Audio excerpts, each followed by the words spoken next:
11:34 is the time. It's a simple question, but it is proving quite hard to answer if you exclude the possibility that Liz Truss is lying through her teeth to the Conservative Party membership and actually intends to enact the polar opposite of what she's currently promising when she becomes Prime Minister, with specific reference to the looming energy bills crisis, with the unfolding, and finally, after an hour and a half, I've got the right flipping adjective, the unfolding energy bills crisis. We've become so gaslit, haven't we? You know, I don't know if you saw the comments yesterday that she made in one of those hustings, those endless hustings. It's like the seventh circle of hell. I'm surprised Dante didn't write about conservative leadership hustings.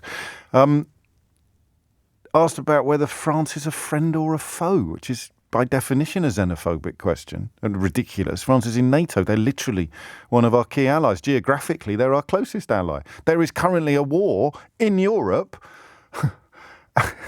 being waged by Vladimir Putin, against whom the rest of Europe, with the sort of shakiness of Hungary and others notwithstanding, Germany, France and the United Kingdom, traditionally the strongest of the allies, are in lockstep.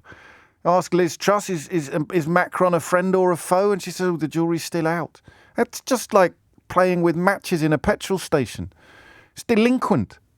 But it's Britain. It's Brexit Britain. It's what we've built. It's what you've done. Incredibly.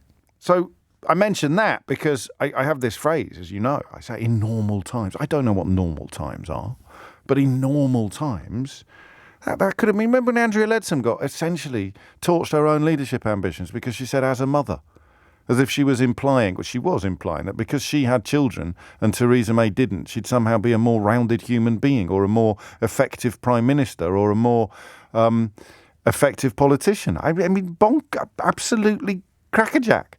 But it did for her. We still lived in a country then, and that was after Brexit. We still lived in a country then when saying something boneheadedly crass would actually scupper your leadership chances. It was an interview with, I think it was Rachel Sylvester, wasn't it, at the Times? She essentially said, you can't trust Theresa May because she's never had any children. And the population, the Conservative membership, was still sufficiently compos mentis to turn around and say, up with this we shall not put. Not now. Liz Truss can start playing with matches in a petrol station and they're all queuing up to say, oh, there's nothing to see here, while she claims that she's been misinterpreted. So actually this question gets bigger with every passing minute. Why have they not sat down together to come up with something? Why hasn't Johnson, stop talking to me about Truss, talk to me about Boris Johnson. Why has Boris Johnson, especially if you're a fan, please stop being so shy. I can't confine Boris Johnson fans' contributions to this programme to the text from Idiot Corner. You can string a sentence together, surely. You can tell me why Boris Johnson is quite right not to call the man he made Chancellor and the woman he made Foreign Secretary into Downing Street. And all right, he's taking it easy at the moment. It would be at Chequers. It wouldn't be at that. Do it on Zoom.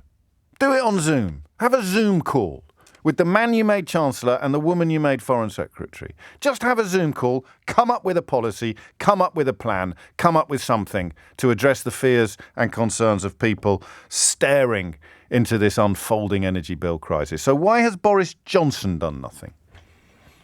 0345 60 60 973.